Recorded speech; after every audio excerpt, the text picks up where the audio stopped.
I'm Hunter. I'm Tino. We're here to drop our hot takes about the amusement industry. You're listening to the Sweet Seat Podcast.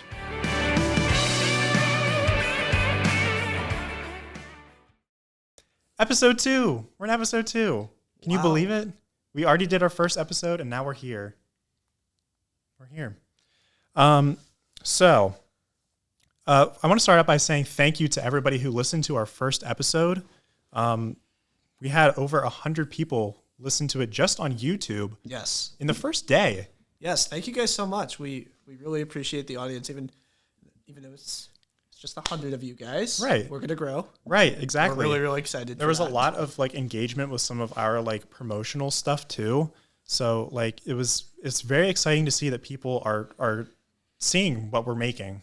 It's a good sign. It means that we're doing something right. Yes. Yeah. Yes. Precisely. So anyways, my name's Hunter. I'm Tino. And then we have a special guest with us here today. We have Brayton Kaminsky. Woo! Hello. Brayton, how are you? How are you doing? I'm doing quite well today, Hunter. How are you? I'm doing great. That's great to hear. Excellent. So we have a few questions for you. So for those of you who don't know, Brayton works at Hersheypark, also as a ride supervisor, just like the two of us do. Yes. And we just want to ask you a few questions about the park and so that way our audience can kind of get to know who you are. Go for it. All right. So because you are a ride supervisor, kind of tell us what that's like. What tasks do you typically do as a ride supervisor? So, a ride supervisor's main job is, of course, to, at the base level, operate the rides, push the buttons, make the rides go. Make the ride go burr. Yeah, make the rides go burn. And then you also have the task of making sure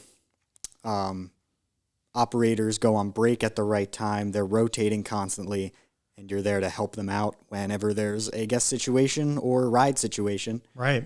So supervisors primarily work at the major attractions that have large teams of operators. Right, like the roller coasters and roller coasters, flat rides, and Yeah.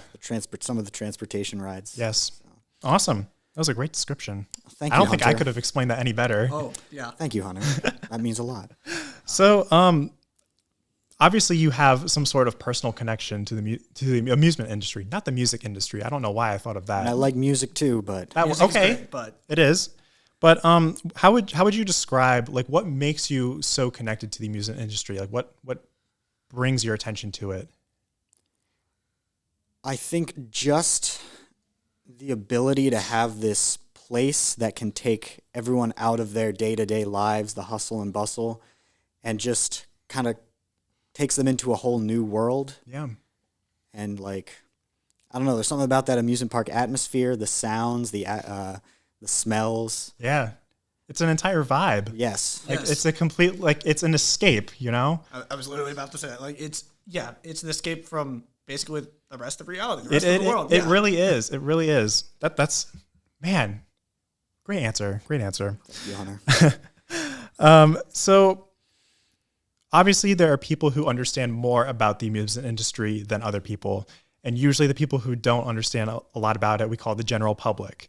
Yes. So what do you think are some of the most common things that the general public don't understand about the amusement industry? If a ride gets stuck on the lift hill, it's not broken. It's supposed to do that. Yes. That's the big one. Absolutely. But aside from that, also just that amusement parks are extremely safe. They have excellent maintenance staff working every day, every morning, early hours of the morning to make sure everything's up and running. And not just the rides, Yeah. just the general infrastructure. And yeah, amusement parks are just super safe, Right. and people should feel comfortable. I'm glad that you mentioned the carpenters and the maintenance personnel and stuff, because a lot of people don't know that they literally go to in terms of the wooden coasters. Let's talk about that.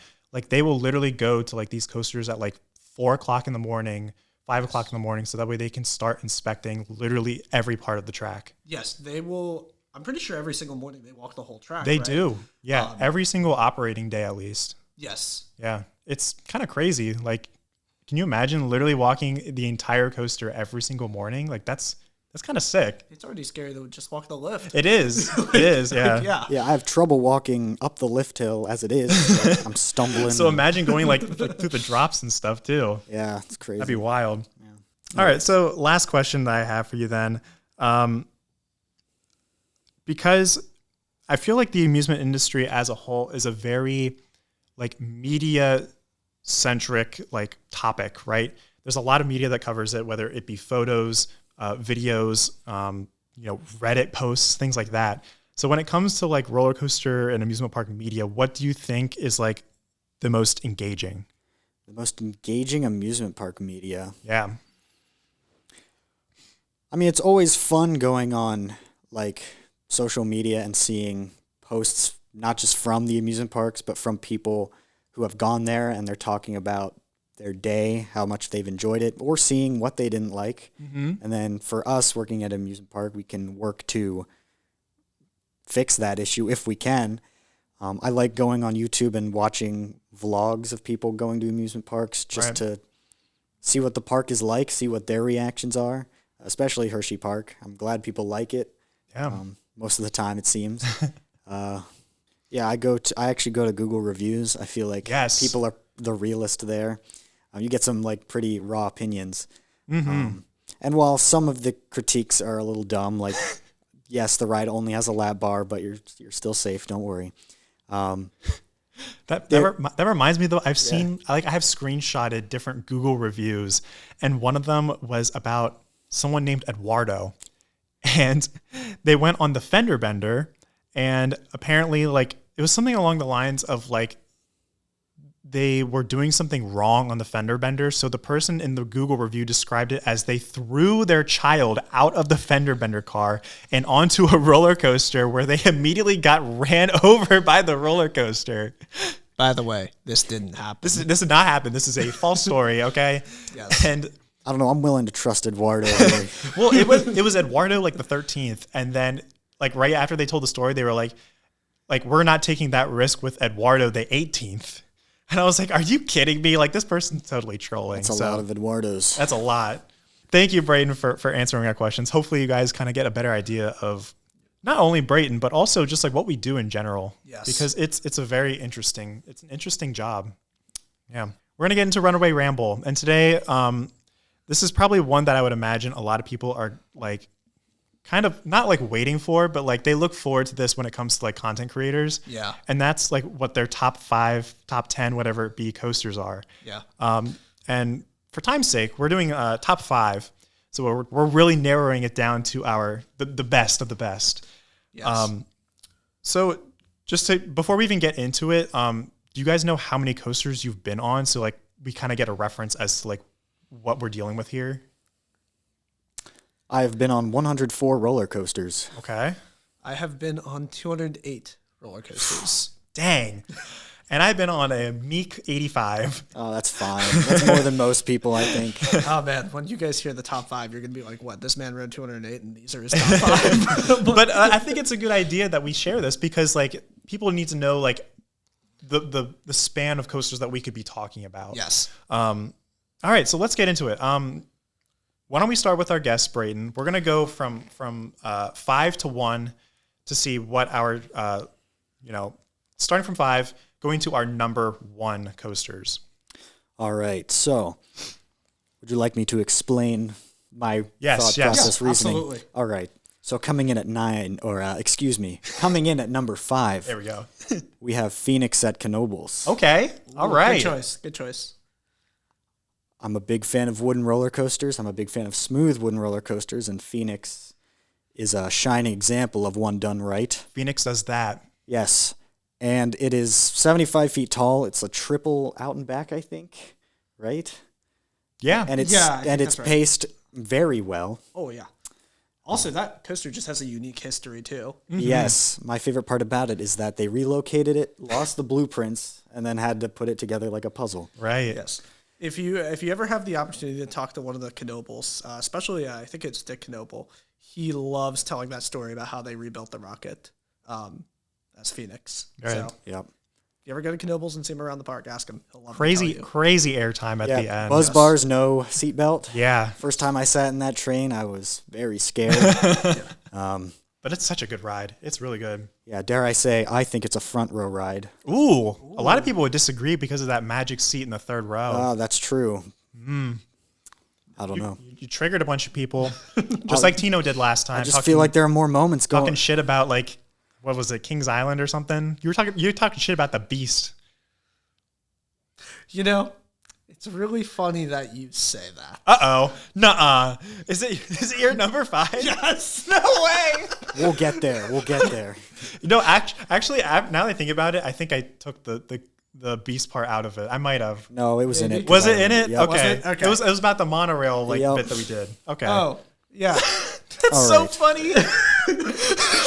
I can't believe you said that. Stole my thunder, man. So why do you think it's number 5? Well, so when I was making this list, like I was debating between like rides that I think are good and rides that are nostalgic, and like Beast is kind of special. So I remember going to Kings Island for the first time with a couple of my Thursday friends from Pittsburgh, and I remember riding the Beast at night. And you know, some people can objectively say yes, it's a monorail. It just Like you meanders said. around.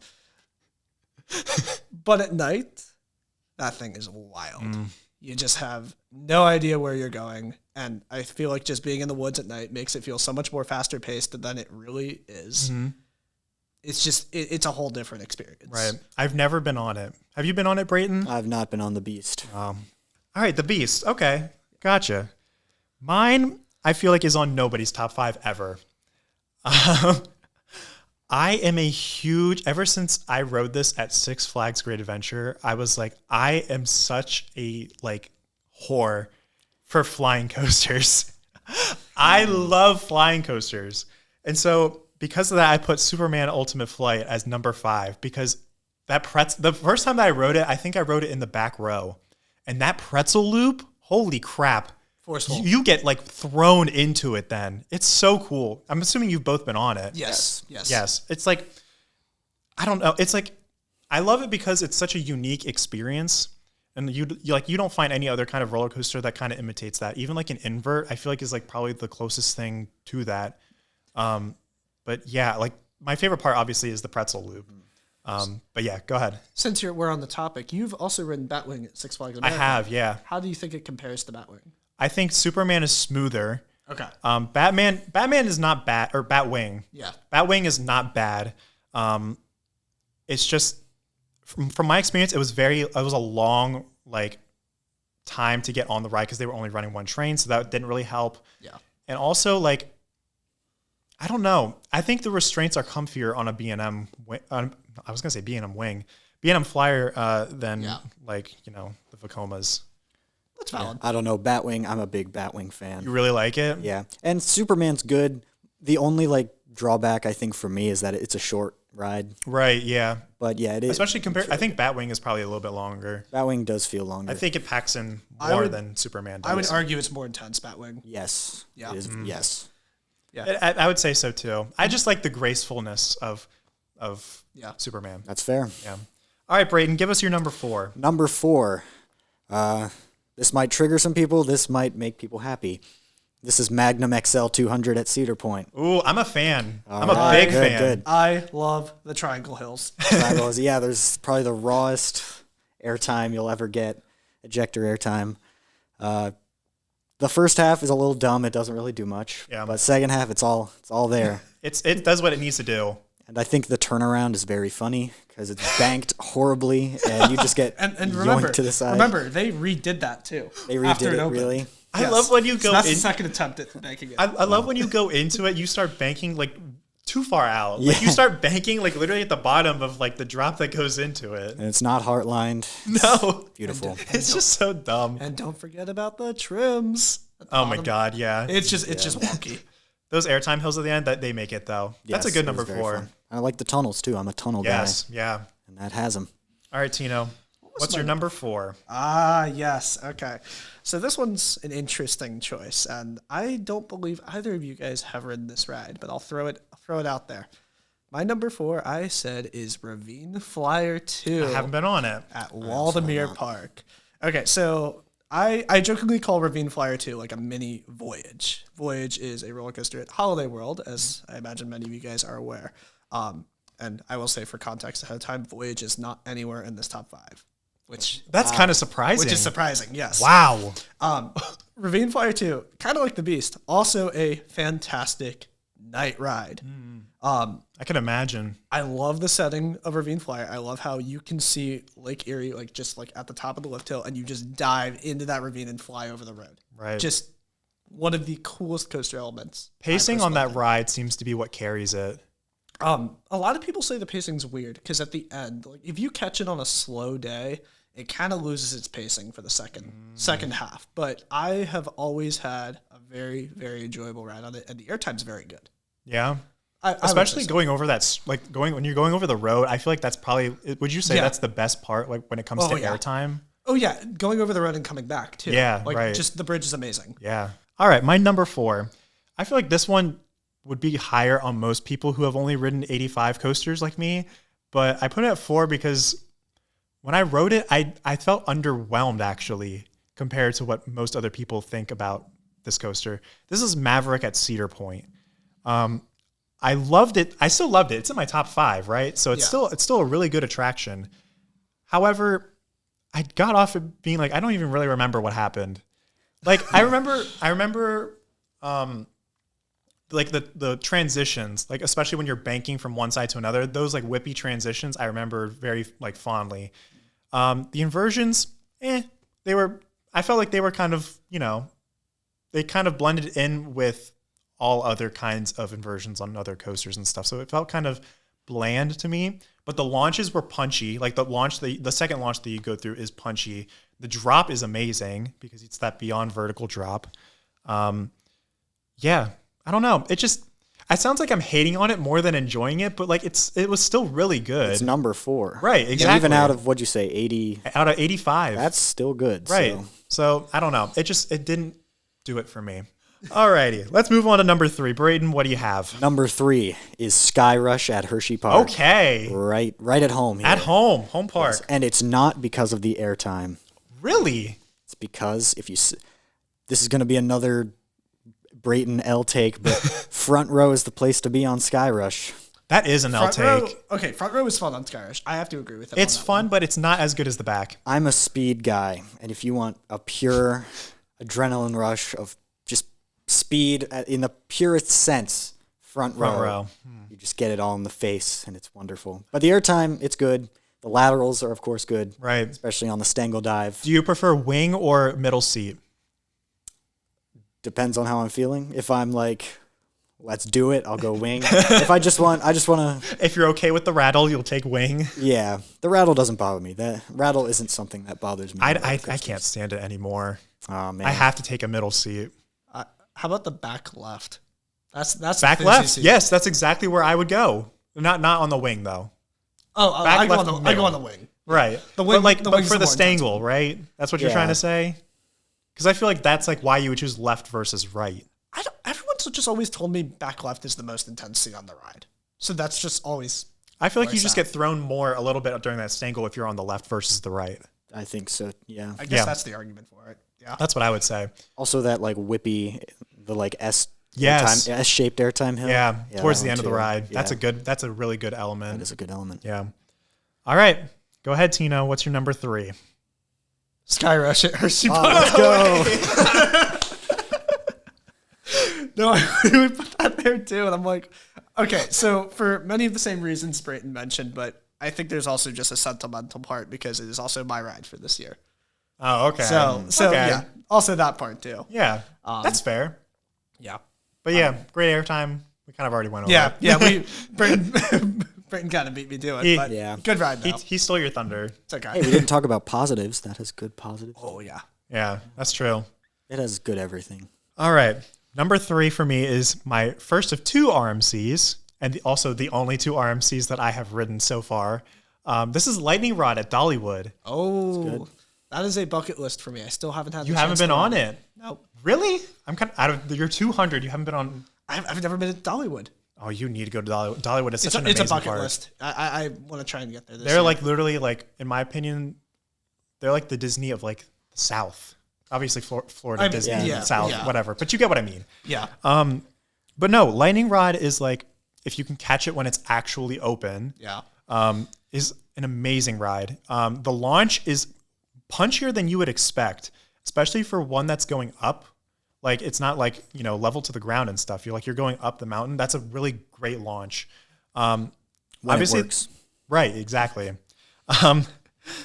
But like once you hit the top, it's kind of like because they kind of slowed it down a little bit when it came to the launch. After that, you're hauling.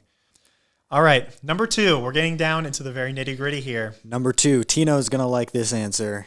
It is Phantom's Revenge Wow. at Kennywood. That's a good choice. Because it in terms of speed, it feels like the fastest roller coaster I've ever ridden just because of how it is. It just feels so fast. Mm-hmm.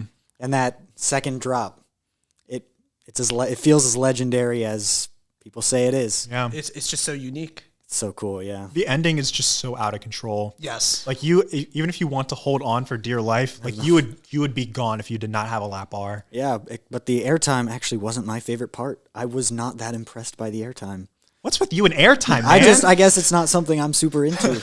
All right. I'm learning something about myself. So what was the best part? Was it the speed? The speed, yeah. The second drop, just into that low valley. Yeah, like diving into Thunderbolt. Yes, that head chopper is great. All right, go ahead, Tino. What's your number 2? What did I say my number 2 was? I should know this. Oh, yeah. Okay. So my number 2 is Intimidator 305 Ooh. at King's Dominion. Another bucket list. Hopefully we'll be able to ride this summer. Yes. I love... Okay, so like I love the first drop on it because it feels kind of like Millennium Force, but I would argue maybe a little more intense. People sometimes argue like, oh, it's not because of like the restraint. It's kind of like it's an over the shoulder restraint, Right. so A little restrictive. a little more restrictive. But I absolutely love the first drop and that first like turn. I think it's the only coaster I've ever like grayed out on, but I haven't blacked out on it. What I love about it is I feel like it's just a combination of Millennium Force and Maverick. Right. Drop. It really is. And the fun turns, the fun whippy turns. It's literally combined the 2 Intamin coasters at Cedar Point.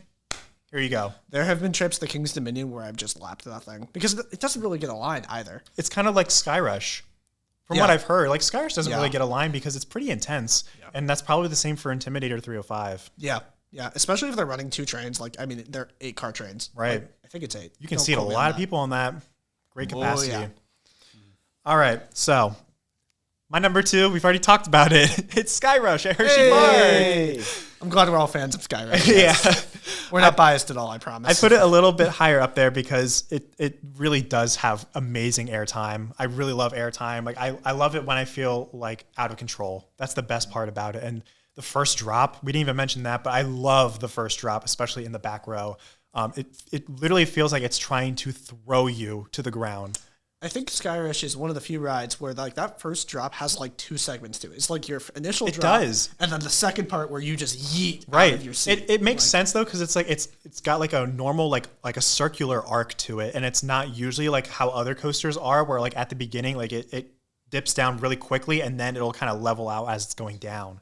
I've never thought of it that way, actually. To me, Skyrush feels like a beyond vertical drop. It to does. Me. It really does. I feel like it goes in on more than like itself. Fahrenheit even. Yeah. Fahrenheit just Yeah. kind of feels like you're just going straight down, whatever. But like Skyrush, it does kind of feel like almost like a beyond vertical because of how aggressive that drop is. Yeah. That's a great point. We're at the number 1, the golden spot. Who's getting the golden medal for Brayton? Number 1 for Brayton is El Toro at Six Flags. Great Ooh, Adventure. that's a great choice. Yes. Of course, the speed, Yeah. the airtime. It's scary airtime. It's great. Just The first drop is scary. I rode that in the back seat. For your first time? No, it was the second time. Oh, But I okay. wanted to grab onto something, but there was nothing to hold because Right. there is nothing. And I think that helps that too. It feels like the drop feels so long too. It does. It's And like then- it feels like it's drawn out. Yeah. And then there's that twister section at the end, which is a little rough. I think it adds character. It adds to the aggression of the ride. Yeah. I joke that that's like a wooden Maverick, like the twisty section. Yeah, it Yeah. kind of is. Yeah, it's just I'd liken it to I-305 maybe even. The way that those like banked turns at the end though are like profiled, it's kind of weird. Like the way like I didn't feel like it's not, in my opinion, it's not like an Intimidator 305 transition. It's not like whippy, but it's like you kind of like transition from one bank to another like weirdly. I don't know how to describe it. It's a very quick transition though.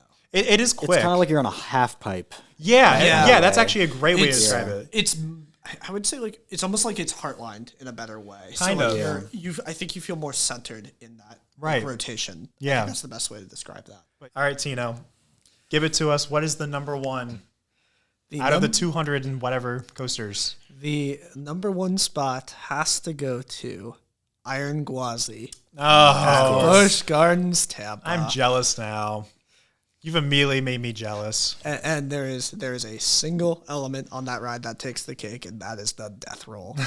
That element is wild. Yeah. Like you just get thrown out of your seat. Like it and you're not expecting it. Like the first time you ride it, like, oh, it's like, oh, they talk about it, and then you're just going up this hill, and all of a sudden you're being yeeted like one direction for a solid like 4 seconds. I'm like, do you think in the layout, do you think it's like that's where you don't expect it is because like you're just doing everything else and then all of a sudden it's just just comes out of nowhere. Right. Yeah. Like it doesn't feel natural.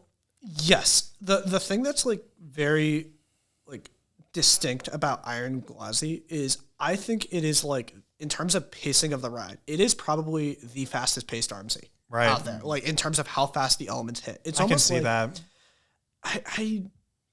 Okay, so I guess like kind of a comparison I'd make is Twisted Timbers has very, very quick elements, but it's a much smaller ride. Right. Iron Gwazi is a big ride, but it has the elements in the same frequency that like Twisted Timbers does. So it takes all the elements very quickly and very like repetitively. Right. So they're just one after another. Like it's just you're moving through and there's something coming up next. Like in like videos and stuff, it looks relentless.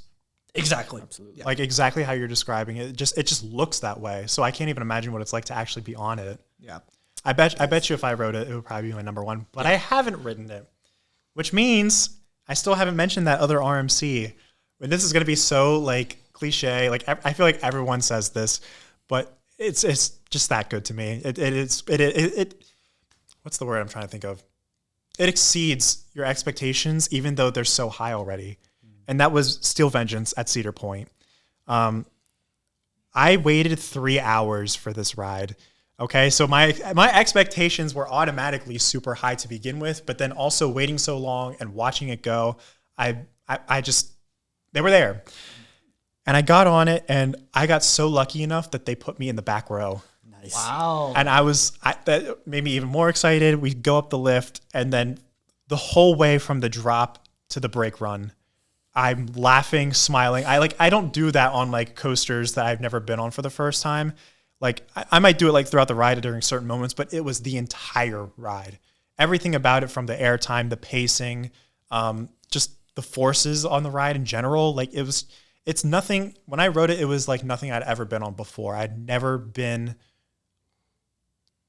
Yeah, I'd never been on anything like it compared to like Lightning Rod. So it was so unique, and it does that. All right, so let's get into our Chocolatetown chat. Let's go home to Hersheypark. Today, we want to talk a little bit about nostalgia, because all three of us have grown up at Hersheypark for many, many, many years. Yes. Some of us more than others. Ouch. Yeah. Too bad. So why don't we kind of all go over what we all think is the most nostalgic. So I'll go first. I kind of want to get into this by starting with some of the rides that I used to like adore when I was a kid. And every time that I see them, it kind of reminds me of like the memories that I had riding them. First off, Tiny Timbers. Oh, Rest in peace to the Tiny Timbers, first of all. Rest in peace to a real one, really. It was awesome. I loved it. Did you love it? I loved it. I didn't like the Coal Cracker, so I always went to Tiny Timbers. I think I was kind of like half scared of the drop on Coal Cracker too. Yeah. So I think that's why I love Tiny Timbers. Did you ride it? No, I never rode Tiny Timbers. You're kidding me. So understand, like I was more of a Dutch Wonderland kid. Oh. So like by the time I kind of like got old enough to ride bigger rides, that's when we started going to Hershey. So a lot of the children's rides, like I didn't actually ride. So did you start on the log flume there? Yes. Okay. Yes, I did double That's splash another good flume one. at- I went to Dutch Wonderland too when I was a kid, and I Yes. loved their log flume. So yeah, Tiny Timbers, I love that. I would say my two favorite kiddie rides, like in the entire park, were Tiny Tracks when it used to be in the old carousel circle in like Founder's Way. I love that. I would ride that literally 10 times in a row. I'm sure the operator there was pissed at me. And the other one, this is probably my favorite, was the swing thing. Again, the operator was probably super pissed because a lot of people don't like operating that ride. But I loved the swing thing for some reason. I don't know why. I learned that ride yesterday, and you're giving me PTSD. I thought you wanted to learn it. I wasn't given the choice. Oh, okay. Well, It was fun, though. I do remember, like, one of my first visits to Hersheypark. So I went with my dad and my sister, and I think my mom came along. I'm not sure. She wasn't a big rider. But I remember the first time we went to the park, right? So we went down the Comet Hollow, and we rode, like, all of the rides there. And then and we were season pass holders. So for our first trip, that is the only area we went to in the park. Oh, really? So, like, my first trip there, like, we rode You Comet. only made it to the Hollow? We rode Comet, we rode Looper, the Wave Swinger. We did probably the carousel, some of the rides there. Right. And then my dad's like, we don't feel like walking that far. So we went home. What? Oh my God. If I was a kid, I would be crying. No, we spent like a good 3 hours in that area of the park. Wow. Like, we actually had like a full night there. Right. So, Oh, wait. Did you say you only went in the evening? yeah. It Oh, I at, I missed that 6 part. o'clock, yeah, at night. Or Okay. whatever. So, Gotcha. So we spent a couple hours there, got food, hung out there. But what's really funny is the next time I went to the park, that's when I discovered there was more to the park, and that's when I discovered the Wildcat. Oh, God. I'm like, man. Oh, no. I'm just like, oh. So there's this whole other half of the park, and I fell in love with Cat. Speaking now of it's gone. speaking of rides that we have attachments to that are now gone, I was always very fond of the Whip. Oh, that's a recent goner. Yep.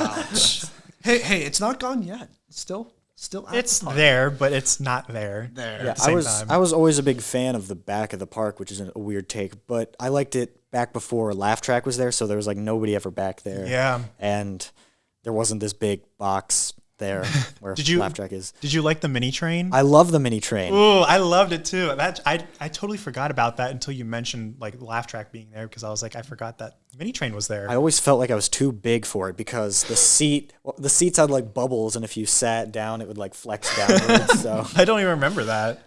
I I loved that ride though. I'm really glad that Yeah. you mentioned that. It was like that in Tiny Tracks. I was a train kid. me too. So to transition to a different ride though. Yeah. Something I think I have to call out because it was one of my favorite rides as a kid, and I have a fun attachment to it. The Canyon River Rapids. I've only ridden need that to talk once. about that. I know you had mentioned this to me earlier. Is that you really love this? Why did you love it so much? It was just a unique ride that like I never experienced anywhere else. It was a fun water ride. I love the waterfalls. I loved riding that with my family. Yeah. And watching my sister get soaked by a waterfall. All right, so let's get into our wrap it. We'll wrap it up here with our sweet spots and our bitter takes. I'll go first with this one again because I'm super excited because Hersheypark is open now. This past weekend they opened for opening weekend and it was awesome. But yeah, we get a chance to go to the park now.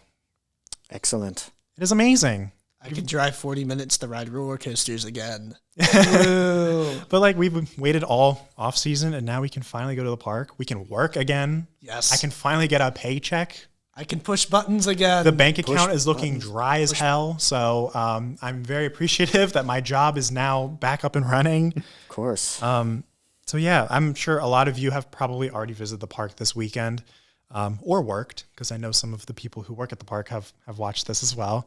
Yes. So Thank you to our friends from work. Yes, thank you. Shout out to all of our friends at work. Yes. Yeah, that's pretty much it. I'm going to keep it nice and brief. So, I mean, my sweet spot, originally, I was going to call out, specifically King's Dominion. I was going to say as kind of like my kicker for this, but honestly, this applies to a whole bunch of parks. Okay. And we'll probably talk about this in a future episode as well. But I absolutely love the vibe of King's Dominion. Yeah. I like the areas where you have like the great like audio, like the 60s, 70s audio, and Yes. like like kind of like this throwback to like old nostalgia times at parks. Yeah. I absolutely love Candy Apple Grove at King's Dominion, the Singing Mushrooms, that whole kind of vibe. I like that parks, especially in the Cedar Fair chain, they're starting to kind of bring back these like well-themed areas. I was about to say their theming is popping off because like look at Jungle Expedition, I think is what it's called at King's Dominion. That area is apparently super, super nice. I feel like every park kind of has their little traditions or little gyps that they've kept alive over the years. Yeah. So I know, for example, at Kennywood, they've kept, the goodnight music at the end of the night, like something that's holistic to the park. Right. They've kept that vibe alive still. For us, we have our lovely train whistles at the end of the night. Right. That's one of the things we've kind of kept. Yeah, that's a good one. We'll definitely have to talk about that in our future episode for sure, because there's a lot of things that we could get into with that. Oh, yeah. So, Brayton, do you have a sweet spot or a bitter take? I guess I would have a sweet spot. Ooh. We're positive today. Last time we were negative. I want to take some time to talk about, because you guys talked about this last time, just Wildcats Revenge. Yeah. I've seen it in person. I've seen it from the park because I've had some work days, and it just looks, in person, it looks way different than any render could ever. It does. It really does. Show off. Like, you're completely right by that, because like we've been having like training before the park had opened. And I mean, even all of you guys can see it now too, because the park is open. Yeah. But like, even like some of the elements, they look completely different in person than they did in the rendering. Like the airtime hill, that looks crazy. It's crazy. Crazy. The rendering did not do that ride justice. No, it didn't. No. The second wave turn looks sick. It looks amazing. It's a bit demented. Literally even. everything. It looks taller than the rendering. Like it just, it outdoes it in person. Even all the even photographs, drone footage doesn't do it justice. You just have to come and see it in person. Right. It's big. It's that good. It's gonna be incredible. I think it's gonna be a lot of people's new favorites. Mm-hmm. Maybe for sure. It'll be interesting to see how people compare it to Skyrush. I think it's gonna be way better than people are saying it will be. I think so too. I think people are downplaying it. For a second, I thought you were going to say it was going to be better than Skyrush. Well, hey, I don't know. He was like, wait a minute. We might have a fight here. Maybe our top fives will change. It might, yeah. I'm fully expecting it to be top 5 for me at least. Yeah, so. I'm hoping. I'm really, really hoping. RMC, they know what they're doing. So hey, you know what? I think we need to throw out a general sweet spot to say we are very thankful to have an RMC here. Oh my God, yes. Here finally. in Pennsylvania. Yes. After a long wait, I feel like this is something that people have been wanting for many, many years. This might be the most hype roller coaster in the history of RMC. I was going to say Hersheypark, maybe not RMC.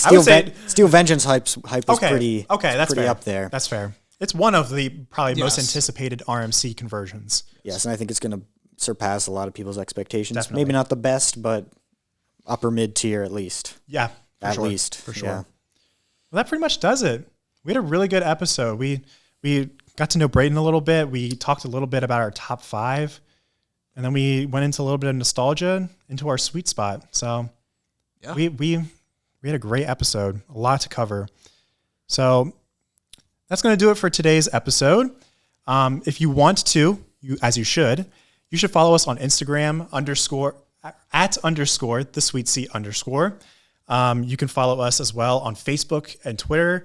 And of course, if you're watching this, you're going to be watching on YouTube. But if you are listening, you should go and subscribe to our YouTube channel, because that's where it all began. Yes. Yes, it's where everything Sweet Seat is. Thank you guys so much for watching. Thank you so much, Brayton, for joining us today. We really appreciate it. Thank you for having me. It was a great time. Awesome. That's great to hear. But yeah, that's going to do it. Anybody else have anything to say? Thanks for listening, guys. Yes, thank you. Like and subscribe. Like and subscribe. And hit that bell icon. There we go. That's what we like to hear. All right. See you, everybody. See ya. Bye. Bye-bye.